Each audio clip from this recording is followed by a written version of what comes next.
So Vasco da Gama's arrival in 1498 in India opened the door for other European traders. अब Vasco D gamma जब 1498 में India आए तो इन्होंने रास्ता, वाटर का जो रास्ता था वो खोज लिया था, तो इससे क्या हुआ, दरवाजे खुल गए बाकी के यूरोपियन ट्रेडर्स के लिए भी। तो the emperors and the kings in India welcome the European traders for various regions.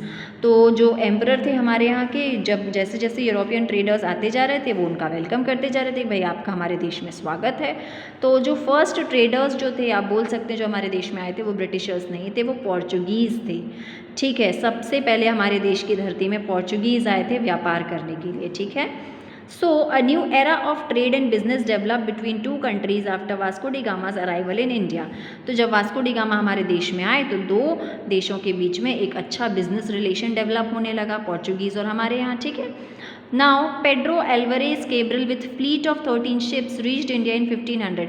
अब ये जो थे पेड्रो एल्वरेज केब्रल, ये फ्लीट ऑफ 13 शिप्स मतलब 13 शिप्स के एक बेड़े के साथ, एक ग्रुप के साथ हमारे देश में आए 1500 में। ठीक है, पोर्चुगीज़ ट्रेडर्स ने क्या किया, यहाँ पर आए और उन्होंने Calicut, Goa, Daman Diu and Hooghly, in places पर अपने ट्रेडिंग सेंटर्स इस्टेब्लिश कर लिए, मतलब स्थापित कर लिए। ठीक है, फिर to establish supremacy on the trade of spices and black pepper, they first build a fort at Cochin in 1503। अब ये साथ अपने साथ मसाले लाए थे, जैसे कि अपने साथ लाए थे ब्लैक पेपर, है ना, और ब्लैक पेपर काली मिर्च जो होती है, गोल मिर्च, है ना, वो अपने साथ लेकर के आए थे, और भी मसाले लेकर के आए थे व्यापार करने के लिए। तो इसके लिए इन्होंने कोचिन में एक किला बनाया। ठीक है, अब भाई रुकना है, व्यापार भी करना है, अपनी सुरक्षा भी करनी है, तो उसके लिए इंतज़ाम तो करने पड़ेंगे, है ना।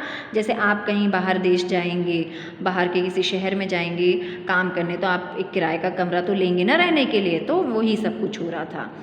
Francisco de Almeida was appointed the first Portuguese viceroy by Portugal in India in 1505। तो भाई पोर्चुगीज़ की सरकार ने क्या किया, ये जो फ्रांसिस अल्मेडा थे इन्हें वाइसरॉय बना दिया, क्योंकि जितने भी पोर्चुगीज़ इंडिया आएंगे उनकी देखरेख करना उनकी जिम्मेदारी के लिए भी तो कोई हेड होना चाहिए।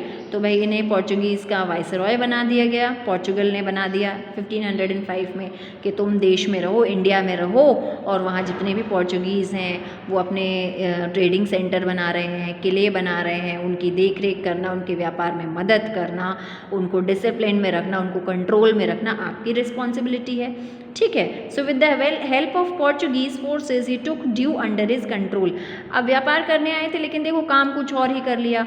पोर्चुगीज़ फोर्सेस की मदद से इसने क्या किया, अल्मेडा ने दमन एंड दीव का जो दीव था, दीव है ना, वो अपने कंट्रोल में कर लिया वहाँ पर हमला करके। फिर Portuguese viceroy Then Portuguese Viceroy Albuquerque snatched Goa from Yusuf Adil Shah. दूसरे वाइसरॉय ने क्या किया, गोवा को छीन लिया, किससे, यूसुफ आदिल शाह से।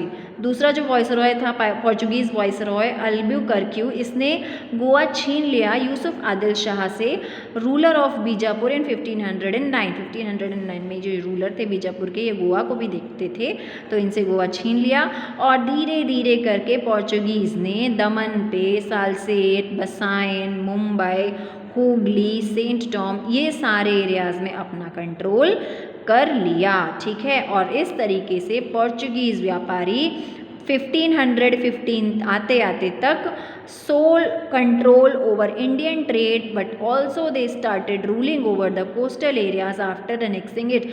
न सिर्फ कोस्टल एरियाज़ के व्यापार पर इनका कंट्रोल था, बल्कि कोस्टल एरियाज़ के जितने भी, ये जो हमने भी पढ़े छोटे छोटे एरियाज़ जो पढ़े हमने, उन पर भी अपना किंगडम्स में अपना कंट्रोल कर लिया। ठीक है, तो ये इस तरह से शुरुआत हुई थी बेटा, समझे। आगे पढ़ें, अब हम पढ़ेंगे डच इन इंडिया। तो डच जो होते हैं बेटा वो हॉलैंड के रहवासियों को डच कहते हैं। तो डच ईस्ट इंडिया कंपनी हमारे यहाँ आई 1602 में हॉलैंड से व्यापार करने के लिए। ठीक है, in order to establish control over in India conflicts arose between Dutch and Portuguese in which Portuguese were defeated. अब एक तो ऑलरेडी थे कंट्रोल करके बैठे हुए थे पोर्चुगीज, ऊपर से डच आ गए, तो दोनों में लड़ाई छिड़ गई कि नहीं हम